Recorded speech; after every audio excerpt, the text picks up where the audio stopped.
Pemirsa, penyidik kepolisian dapat melakukan sejumlah upaya untuk penyidikan mendalam kasus tindak pidana, diantaranya konfrontasi dan rekonstruksi. Konfrontasi merupakan salah satu teknik yang dilakukan penyidik Polri dengan pemeriksaan yang mempertemukan antara saksi dan tersangka.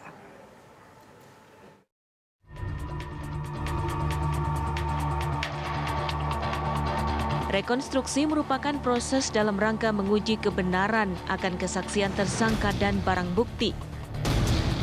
Suatu proses ya, dalam rangka untuk menguji kebenaran daripada kesaksian-kesaksian antara beberapa saksi ataupun antara saksi dengan tersangka, dan juga kebenaran antara saksian dengan barang bukti yang ada di lapangan.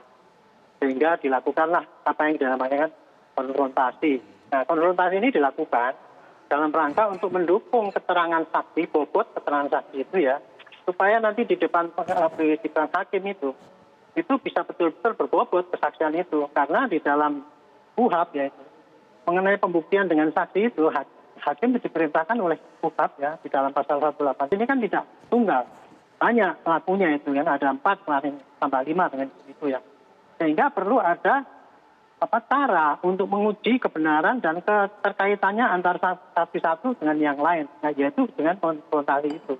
Nah, kemudian kemarin jauh sebelumnya Pak Kapolri kan mengatakan bahwa ini akan penyidikan akan dilakukan secara transparan.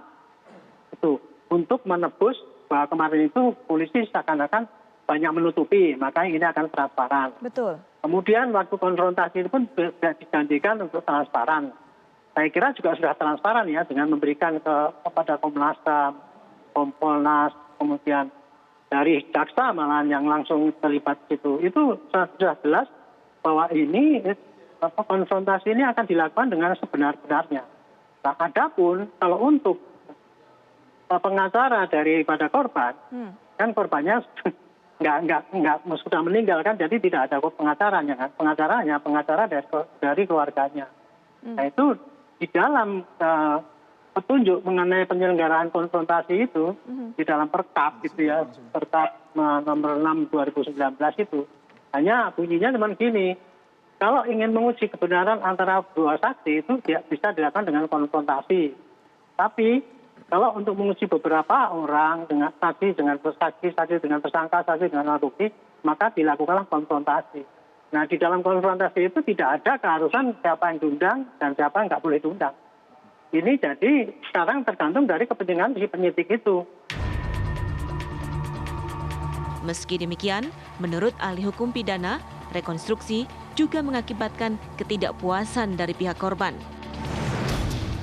Itu kan antara negara dan warga negara yang kemudian nanti di hadapan wakil Tuhan di dunia, yaitu hakim, di mana negara dalam ini hadir untuk kepentingan korban. Negara hadir melalui alat negara, yaitu polisi. Sedangkan warga negara inilah yang kemudian statusnya sedang melakukan tindak pidana, statusnya menjadi tersangka. Jadi itulah sebetulnya konfigurasi hukum pidana kita. Lalu bagaimana posisi hak korban? Posisi hak korban tentunya dilindungi oleh negara, direpresentasikan oleh alat negara. Maka dari sisi kepastian hukum, memang kita tidak melihat adanya satu norma yang bersifat secara imperatif memerintahkan hadirnya misalnya pengacara dari pihak korban. Tidak ada juga satu norma yang secara restriktif ya melarang untuk hadirnya keluarga korban yang diwakili pengacara. Itu secara kepastian hukum. Tetapi dari sisi kemanfaatan, dari sisi keadilan, sebetulnya itu juga bisa dipertimbangkan untuk hadirnya pihak keluarga korban. Ini yang sebetulnya yang saya khawatirkan di awal. Tahapan-tahapan proses pembuktian ini selalu menyisakan masalah-masalah baru. Lalu, apakah motif pembunuhan bisa terungkap? Nah, apa komitmen Baradae itu sebagai terlindung LPSK? Pertama, dia kan menyampaikan bahwa dia bukan pelaku utama. Dan dia punya informasi siapa pelaku utama itu.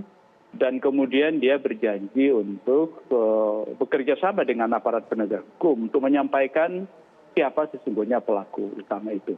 Nah ini yang menjadi concern LPSK agar keterangan dari Barada E ini itu kemudian konsisten nanti sampai ke proses persidangan gitu. Nah dalam konteks ini tentu kami ingin juga melakukan semacam pengujian terhadap konsistensi yang bersangkutan. Apakah keterangan dia tadi di rekonstruksi itu kemudian sama dengan BAP yang sudah dia berikan atau keterangan yang dia sampaikan ke LPSK. Kebetulan tadi ada wakil ketua kita yang ke sana, kemudian ada TA kita yang ke sana, ada tim kita yang ke sana untuk melakukan pendampingan. Kehadiran LPSK itu lebih kepada pendampingan kepada Barada E sebagai terlindung LPSK. Karena salah satu hak yang diterima oleh Barada E sebagai justice kolaborator sebagai terlindungnya LPSK antara lain adalah hak pemenuhan hak prosedural atau procedural right. Jadi Barada E di setiap tahapan atau proses yang dialami itu kemudian LPSK akan memberikan pendampingan. Tim TV One mengabarkan.